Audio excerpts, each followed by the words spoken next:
NEET PG അഖിലേന്ത്യാ അടിസ്ഥാന ബിരുദാനന്തര ബിരുദ പരീക്ഷയിൽ കണ്ണൂർ താഴെചുവ സ്വദേശിനി ഗ്രീഷ്മ ഗൗതം കരസ്ഥമാക്കിയത് 2ാം റാങ്ക്. 705 മാർക്ക് നേടിയ ഗ്രീഷ്മയ്ക്ക് 2 മാർക്ക് വ്യത്യാസത്തിലാണ് 1ാം റാങ്ക് നഷ്ടമായത്. ഈ നഷ്ടത്തിനിടയിലും 2ാം റാങ്ക് തിളക്കവും സന്തോഷവും സിറ്റി ന്യൂസുമായി പങ്കുവച്ചു.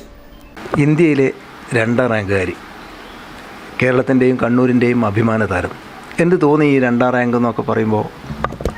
2ാം റാങ്ക് ഒട്ടും പ്രതീക്ഷിച്ചിരുന്നില്ല. നല്ലൊരു സീറ്റ് കിട്ടണമെന്നായിരുന്നു ആഗ്രഹം. ഇനി ഇഷ്ടമുള്ള ഒരു കോളേജിൽ ഇഷ്ടപ്പെടുന്നൊരു സീറ്റ് കിട്ടണമെന്ന് മാത്രമേ വിചാരിച്ചിട്ടുള്ളൂ. അതിന് വേണ്ടിയിട്ടാണ് കഴിഞ്ഞൊരു വർഷം മുഴുവൻ പഠിച്ചത്. 2ാം റാങ്ക് ഒട്ടും എക്സ്പെക്റ്റഡ് അല്ലായിരുന്നു.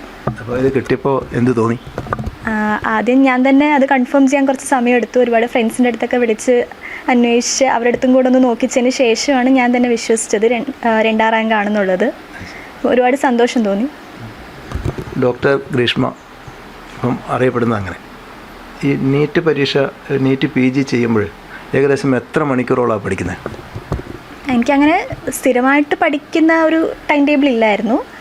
ഞാൻ കഴിഞ്ഞ വർഷം ഓഗസ്റ്റ് തൊട്ടാണ് എൻ്റെ പ്രിപ്പറേഷൻ സ്റ്റാർട്ട് ചെയ്യുന്നത്. അപ്പം തുടക്കത്തിലൊക്കെ ഞാനൊരു 8 മണിക്കൂറൊക്കെ ആയിരുന്നു പഠിച്ചുകൊണ്ടിരുന്നത്. ആ സമയം കൂടുതലായിട്ടും ഓൺലൈനായിട്ട് ക്ലാസ്സുകൾ കാണുമായിരുന്നു. പിന്നെ എക്സാമിനോട് അടുപ്പിച്ചൊരു 2-3 മാസത്തിൽ റിവിഷൻ ചെയ്യുകയും അങ്ങനെയൊക്കെ പഠിക്കുമ്പോൾ ഒരു 10 മണിക്കൂറോ 12 മണിക്കൂറൊക്കെ പഠിക്കുമായിരുന്നു. അത് ലാസ്റ്റ് ടൈം എക്സാമിനോട് അടുപ്പിച്ച സമയങ്ങൾ മാത്രം. ആരുടെയൊക്കെ ഭാഗത്തുനിന്ന് ഹെൽപ്പ് ഉണ്ടായി? ഞാൻ കംപ്ലീറ്റ്ലി വീട്ടിലിരുന്നാണ് പഠിച്ചത്. ഓൺലൈൻ ക്ലാസ്സുകളാണ് പഠിക്കാനായിട്ട് ഹെൽപ്ഫുള്ളായിരുന്നത്. അപ്പം അച്ഛൻ്റെ അമ്മയുടെ സപ്പോർട്ട് ഉണ്ടായിരുന്നു. പിന്നെ ഞാൻ കോച്ചിങ് എടുത്തത് ഡാംസ് എന്ന് പറഞ്ഞ കാലിക്കറ്റ് സെൻറ്ററുള്ള ഡാംസിൽ വെച്ചാണ് ഞാൻ കോച്ചിങ് എടുത്തത്. അപ്പോൾ അവരുടെ ഓൺലൈൻ ക്ലാസ് ഞാൻ വീട്ടിലിരുന്നാണ് പഠിച്ചുകൊണ്ടിരുന്നത്.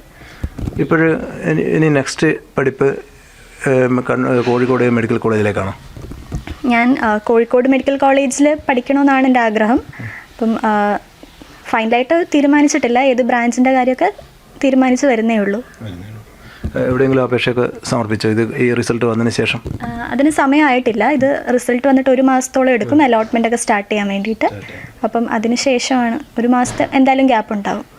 ഗ്രീഷ്മ എടുത്ത MBBS ബിരുദം ഏത് കോളേജിൽ നിന്നായിരുന്നു? ഞാൻ ട്രിവാൻഡ്രം മെഡിക്കൽ കോളേജിൽ നിന്നാണ് MBBS കംപ്ലീറ്റ് ചെയ്തത്. 2018 ഞാൻ അഡ്മിഷൻ എടുക്കുന്നത് MBBS ബാച്ച്.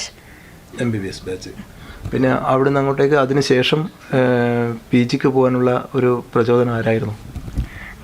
ഞാൻ കഴിഞ്ഞ വർഷമാണ് ഹൗസ് സർജൻസി കംപ്ലീറ്റ് ചെയ്യുന്നത്. കഴിഞ്ഞ വർഷം ജൂണിലാണ് ഹൗസ് സർജൻസി കംപ്ലീറ്റ് ചെയ്യുന്നത്. അതിനുശേഷം എൻ്റെ ക്ലാസ്സിൽ മിക്ക കുട്ടികളും, ഒരു മെജോറിറ്റിയും PG പ്രിപ്പറേഷന് വേണ്ടി തന്നെയാണ് പോയത്. അപ്പം അതൊരു പ്രധാന കാരണമായി. അതെ, യൂഷ്വലി ഇപ്പോൾ എല്ലാവരും MBBS കഴിഞ്ഞിട്ട് PG പ്രിപ്പറേഷൻ തന്നെയാണ് ഫോക്കസ് ചെയ്യാറുള്ളത്. വളരെ കുറച്ച് പേര് മാത്രമാണ് ഇൻഡിപെൻഡൻ്റ് ആയിട്ട് വർക്ക് ചെയ്യാനൊക്കെ പോകുന്നത്. മിക്കവരും PG പ്രിപ്പറേഷനിലോട്ട് തന്നെയാണ് ഇപ്പോൾ പോകുന്നത്.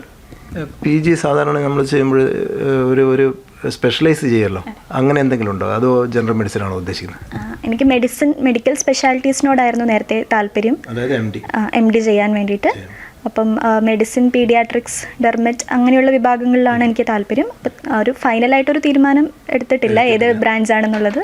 അത് കൂടുതൽ സീനിയേഴ്സിനോടൊക്കെ ചോദിച്ചതിന് ശേഷം തീരുമാനിക്കുക എന്നാണ് വിചാരിക്കുന്നത്. എന്തായാലും കേരളത്തിൻ്റെയും കണ്ണൂരിൻ്റെയും അഭിമാന താരമാണ് ഗ്രീഷ്മ. ഇനിയും ഉയർച്ച ഉണ്ടാവട്ടെ. ഞങ്ങളോട് സഹകരിച്ചതിന് വളരെയധികം നന്ദി. നമസ്കാരം. സന്തോഷം.